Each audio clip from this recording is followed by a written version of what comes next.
Radio Flandre, plus proche, ensemble.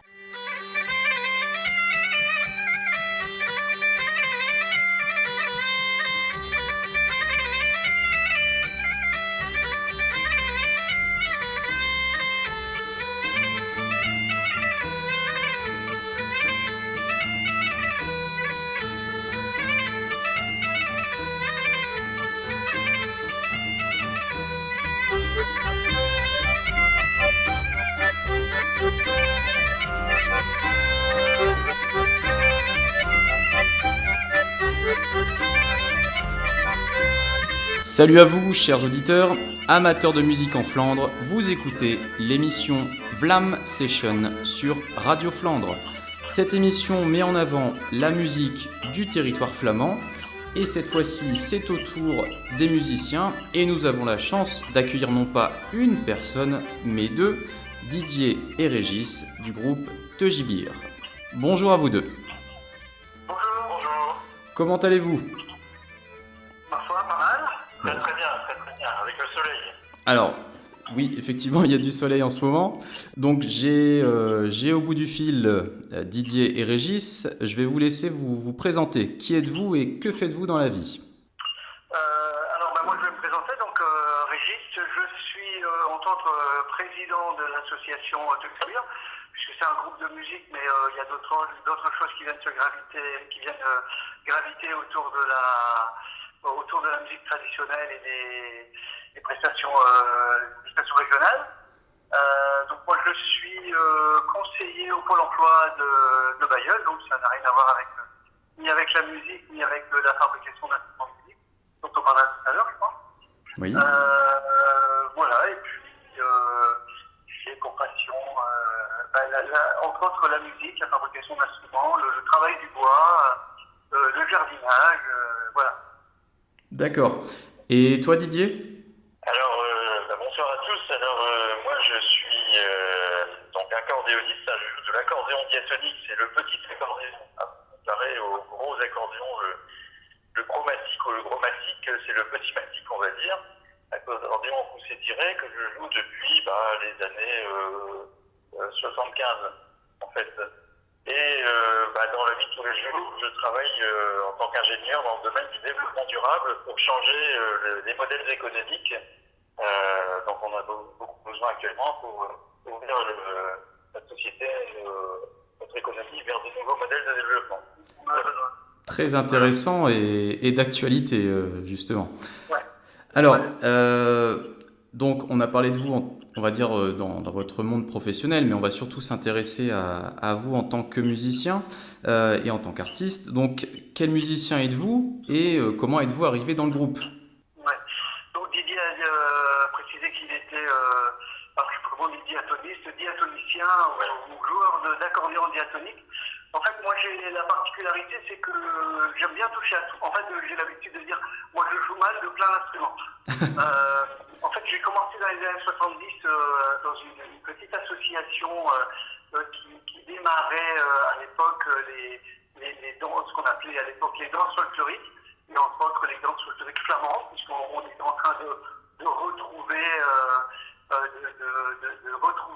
de chez nos amis les Belges de l'autre côté de la frontière, nos copains flamands, donc du coup des musiques et des danses traditionnelles flamandes.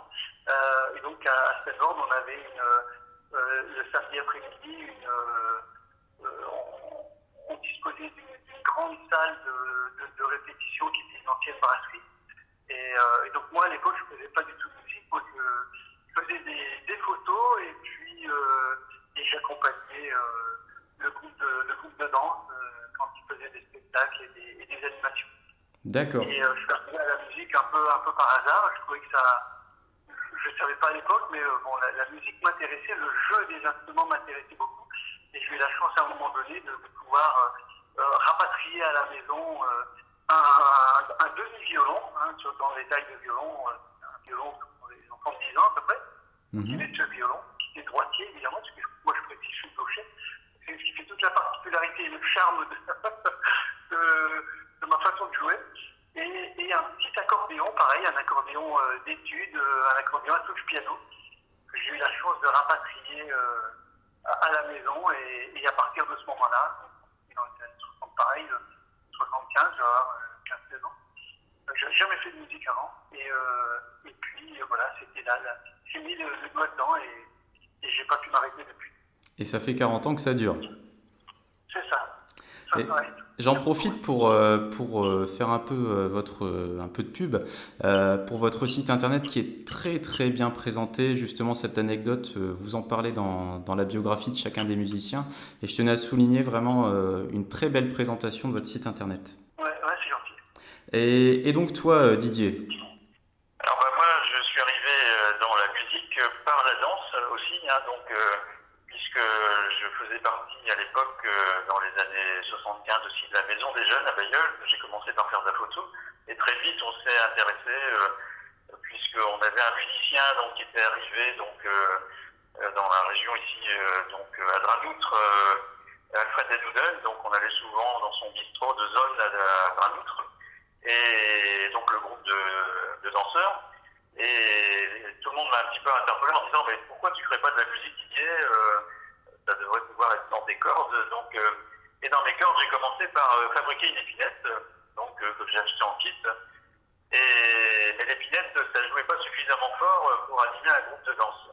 Et donc du coup, je me suis dit alors finalement c'est peut-être l'accordéon, et j'ai commencé à faire acheter un premier accordéon diatonique, l'honneur classique. Donc c'est comme ça que j'ai commencé à jouer, en m'inspirant aussi forcément du répertoire traditionnel flamand et de plein de disques, de plein de concerts, et aussi des premiers bals folk qui commençaient à émerger dans la région. Donc vous faites partie du mouvement folk des années 70 alors? C'est ça. Oui, tout à fait. Tout à fait.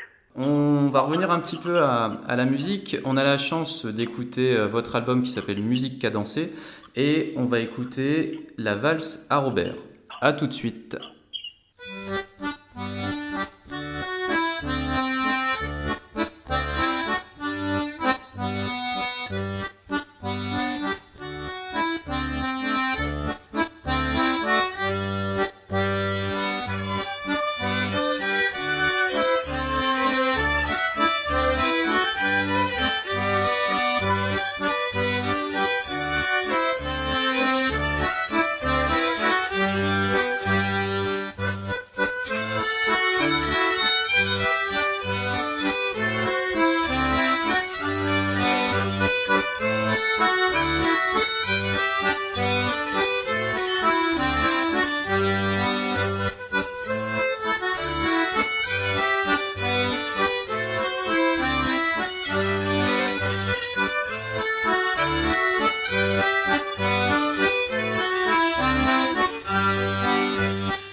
Après la valse à Robert du groupe Teugibir, sur l'album Musique à danser, on revient sur Radio Flandre dans l'émission Vlam Session avec Didier et Régis. Alors, après ce petit interlude, on aimerait savoir comment s'est créé le groupe dans les années 70 apparemment.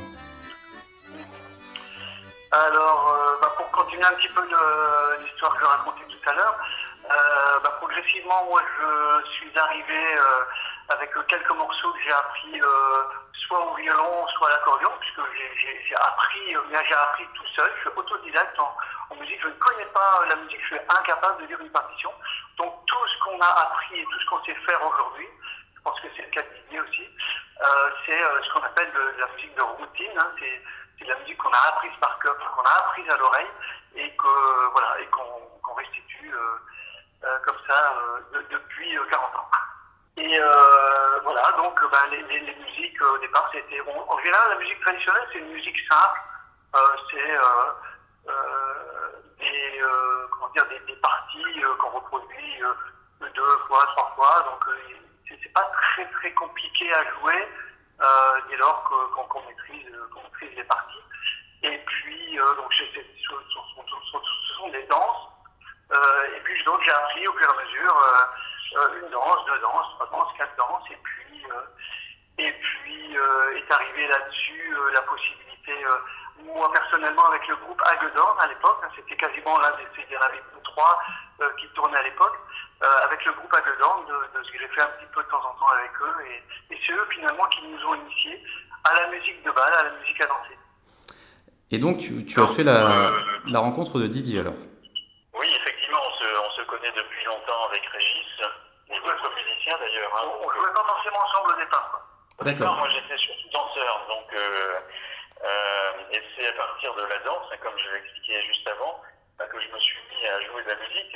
Et ce qui est important dans la musique traditionnelle, dans la musique à danser, c'est véritablement, au-delà du morceau, de faire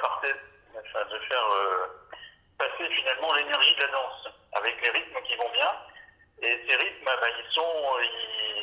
ils se vivent avec les danseurs finalement, quoi, sur scène. Et donc il y a un effet d'osmose entre les danseurs et puis les musiciens. C'est pour ça que finalement c'est une musique qui se vit plutôt qu'une musique qui se lit, quoi. C'est une musique vivante, très vivante, et qui fait que le rythme est bien là, et donc il peut s'accélérer tout au long de la danse pour faire vibrer finalement les danseurs et faire passer cette énergie. Qui ne manque que ça d'ailleurs. Voilà, qui ne manque que ça. Et c'est pour ça que ça marche bien les bals folk, parce que finalement c'est aussi une occasion très conviviale de se retrouver entre personnes de tous les âges finalement. Hein. C'est très varié, toute génération. Donc cette musique à danser. Et on a le droit de faire des erreurs, on s'amuse, chacun regarde sur ce que le couple fait devant ou derrière, et puis au bout de 4-5 reprises, tout le monde sait danser, et puis voilà, on est là pour s'amuser. C'est vraiment le partage de la joie de vivre et de la joie d'être ensemble. C'est même très intéressant comme phénomène, parce qu'on est quand même, on va dire, si on parle un petit peu de danse, on tend de plus en plus à de la danse qui est individuelle. On a un peu oublié tout ce qui était le slow. Et là, on revient vers des danses collectives. Est-ce que ça vous fait plaisir quand vous voyez ça de la scène? Comment on voit ça de la scène? Justement, ces danses collectives sont aussi des danses de rencontre finalement. On a notamment un certain nombre de danses en rond, les cercles circassiens, les gigues, etc. Et il y a beaucoup de danses allemandes aussi qui sont comme ça. Et qui permettent les Anglais appellent ça des mixeurs. Donc ça veut dire que on est là pour se rencontrer, et à chaque fois que la danse reprend, en fait, on danse avec un nouveau, une nouvelle cavalière. C'est ça qui est intéressant. Oui. Pour les danses collectives. Après, il y a aussi des danses individuelles, il y a des valses, des polkas, des scottish. Mais il y a beaucoup de danses collectives. Et justement, là, quand vous parliez du groupe Hagedorn, vous avez été lancé un peu par ce groupe. Est-ce que c'est un groupe de musique qui vous a influencé dans vos compos, ou alors à l'époque vous étiez que sur de la reprise, du traditionnel? Moi, je suis tombé là-dedans, je veux dire, peut-être un peu par hasard, et c'est vrai que ça m'a plu tout de suite. Donc, quand d'autres copains m'invitaient dans des boîtes où on faisait la fête, etc., moi, je suis allé peut-être 2 fois dans ma vie pour faire plaisir aux copains, mais ça me plaisait vraiment pas du tout. Alors, je ne sais pas toi, Didier, si tu as eu la même expérience, mais se retrouver dans le noir et piétiner sur place, c'est vraiment pas mon trip, et j'ai jamais aimé ça. Et c'est vraiment la danse qu'on appelle les musiques trad aujourd'hui, les musiques traditionnelles. C'est vraiment ça qui me fait vibrer. Et d'ailleurs, la valse à Robert qu'on vient d'entendre, c'est une composition. Il faut savoir qu'aujourd'hui, toutes les musiques qu'on a apprises dans les années 70, parce que on les a apprises de disques de 33 tours qu'on ne trouvait pas beaucoup. D'ailleurs, c'était compliqué de trouver de la musique traditionnelle à l'époque. Il y avait la pamboche, il y avait qu'est-ce qu'il y avait d'autre, comme des 33 tours mythiques que tout le monde possède aujourd'hui. Alors c'est rigolo. Oui. Quand on va à la rencontre musicale à Cassel, par exemple, au mois de juin, à Cassel-Cornelu, on retrouve parfois ces vieux roudoudous, mais ça nous évoque plein de souvenirs. Et donc voilà, on a appris ces morceaux-là d'oreille. Et puis après, les générations sont arrivées. Au bout de 40 ans, les jeunes d'aujourd'hui ils ont une quantité phénoménale d'enregistrements de partitions du coup qui ont été écrites après, ou bien des collectages qui ont été faits, qui ont été rédigés, qui sont mis en ligne aujourd'hui. On a une masse d'informations qui est considérable aujourd'hui, mais on se rend compte qu'il y a 40 ans, Internet n'existait pas, etc. Et donc, on apprenait les morceaux comme ça au fur et à mesure qu'on les entendait, qu'on arrivait à les trouver, quoi, à les débusquer, je dirais. Et c'est exactement ce qui fait le sens de la tradition, parce que ces morceaux, pour un certain nombre, étaient joués depuis longtemps par des musiciens routiniers, donc dans chacun des villages, de Flandre notamment, mais partout dans les terroirs. Et cette musique se transmettait comme ça, donc village en village, de village en village, d'oreille en oreille. Et c'est aussi ce qui fait la richesse de la musique traditionnelle. Elle est issue effectivement d'une histoire, du terroir, mais elle est vivante et elle s'enrichit en permanence. Et c'est pour ça que cette musique n'arrête pas d'évoluer.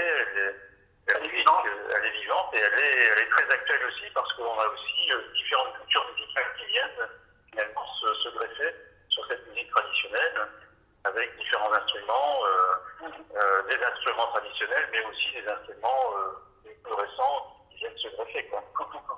Voilà. Alors, aujourd'hui, des musiciens professionnels qui font des compositions, qui, là pour le coup, qui écrivent et qui laissent libre l'interprétation, parce que du coup, c'est des morceaux qui sont libres d'interprétation, pour lesquels il n'y a pas de droit à payer. C'est aussi ça le fond de la musique traditionnelle, finalement. Et le morceau qu'on vient d'entendre, la valse à Robert, ce que je voulais dire il y a un instant, c'est une composition de Chebir. Ça a une histoire aussi. et c'est intéressant ce que vous dites, parce que ça, vous êtes un groupe des musiciens qui ont presque 50 ans. Vous faites partie, comme on le disait, du mouvement folk des années 70 en Flandre. Et là, justement, avec Internet, avec des nouveaux instruments et même des petits jeunes qui arrivent dans le groupe, est-ce que vous sentez une différence par rapport au mouvement, justement, qui a 40-50 ans, avec la musique traditionnelle en 2020? Est-ce qu'il y a vraiment un changement où on est toujours dans le traditionnel? C'est de la musique vivante, c'est de la musique populaire, c'est-à-dire que ça évolue continuellement. Et alors, il y a un truc qui est bien dans l'histoire, c'est que depuis 40 ans, les musiciens ont progressé. On trouve tout ce qu'on veut trouver. Mais aujourd'hui, en 2020, on n'a jamais eu autant de facteurs d'instruments qui sont mis à retrouver, à copier des instruments du 19e. Donc on a des facteurs de cornemuse, des facteurs de vielle à roue, des facteurs d'accordéon diatonique qui sont fabuleux. On a des instruments qui sont extraordinaires aujourd'hui. Bien penser que dans les années 70 ou bien même avant les gens qui ont fait du collectage en Auvergne, etc. À l'époque, quand ils trouvaient une cornemuse, les gens jouaient seuls dans leur coin, donc il n'y avait pas un instrument qui pouvait jouer ensemble. Aujourd'hui, quand on va sur le podium de Cassel Cornemuse, on trouve 100 cornemuses et on est capable de jouer ensemble. À l'époque, la musique de bal, le bal populaire, c'était une animation de mariage, c'était un violonneux qu'on mettait sur un tambour parce que du coup, il tapait du pied en même temps et ça faisait la rythmique. Ça, c'est un petit peu les images épinales qu'on a des instrumentistes du 19e siècle, mais il y avait très très peu de grandes formations de musiciens. Et c'est ce qu'on trouve aujourd'hui, ce qu'on est capable de faire aujourd'hui, parce que les instruments ont été normalisés, parce qu'on joue sur le même diapason, et voilà. Alors Régis a oublié de dire aussi qu'il est lui-même donc facteur d'instruments, puisqu'on fabrique des épinettes dans ce Chebir, on fabrique aussi, Régis, des violons. Des violons qui s'inspirent à la fois de la tradition ancienne, mais aussi violon classique, mais aussi de violons nouvelle génération complètement moderne. Il suffit d'aller sur le site pour voir ce qu'il en est. Voilà. Oui. Oui. Oui. Est-ce que tu aurais justement des petites informations par rapport à ces créations d'instruments, justement, par rapport aux anciens violons? Par rapport aux anciens, on ne peut pas dire les anciens violons. Il y a le violon classique que je respecte, puisque on va pas question de remettre en cause tout ce qui a été fait, tout ce qui a été écrit depuis la fin du XVIe siècle, XVIIe, XVIIIe par les grands maîtres crémoniers, notamment Bien sûr, Stradivarius, oui, bien sûr, oui. etc., Amati, les grands maîtres italiens. Voilà, ils ont fait des travaux, les violons fonctionnent bien. Et puis, aujourd'hui, la lutherie classique, notamment la musique du quatuor et du violon, il y a l'école de Mercourt, par exemple, ou l'école anglaise, l'école allemande, sont sur cette lignée-là, quoi. C'est-à-dire qu'on ne peut pas aller au-delà de ce qu'a fait Stradivarius. Donc aujourd'hui, on copie du Stradivarius, c'est-à-dire que les ouïes de Stradivarius sont là parce que Stradivarius a défini ainsi et ça marche très bien. Et puis moi, comme je suis complètement autodidacte et j'ai appris la lutherie comme j'ai appris la musique, c'est-à-dire en potant tout seul dans mon coin et puis je me suis intéressé à l'acoustique, à comment on fabrique des violons. Et comme je suis gaucher, j'ai toujours fabriqué et j'ai toujours bidouillé des instruments moi-même. Donc à un moment donné, je me suis dit, il faut que je fabrique, à force de bricoler les violons, de les démonter, de les remonter, de les recoller, de les décoller, etc. Il faut que je me fabrique un violon moi-même. Et donc, gaucher, forcément, puisque je suis gaucher, c'était l'intérêt aussi de me fabriquer mon violon. Et puis, le violon 5 cordes n'existe pas beaucoup, ce qu'on appelle le quinton, mais qui en fait allie à la fois l'alto et le violon, c'est-à-dire qu'on rajoute une 5e corde plus grave, c'est la corde de do de l'alto. Un alto, c'est do, sol, ré, la, un violon, c'est sol, ré, la, mi, donc on va du do au mi. Et donc j'ai fabriqué ce violon-là pour moi. Et puis j'ai d'ailleurs gagné très modestement un concours sur le magazine System D.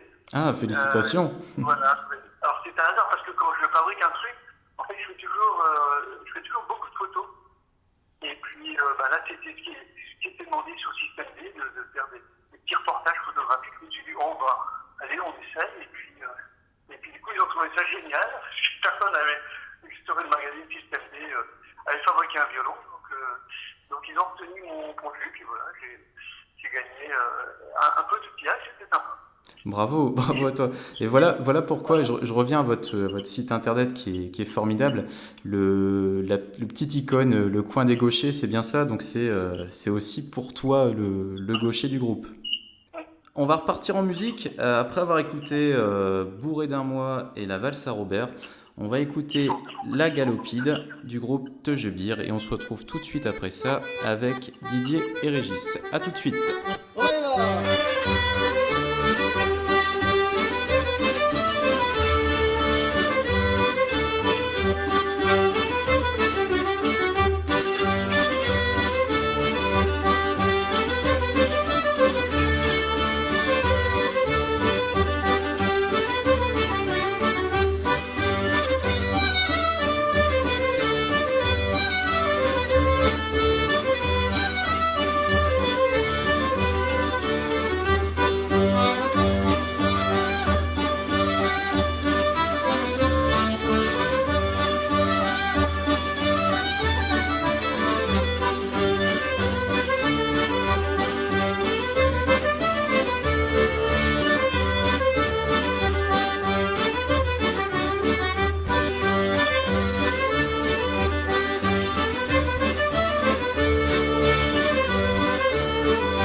Radio Flandre, plus proche, ensemble.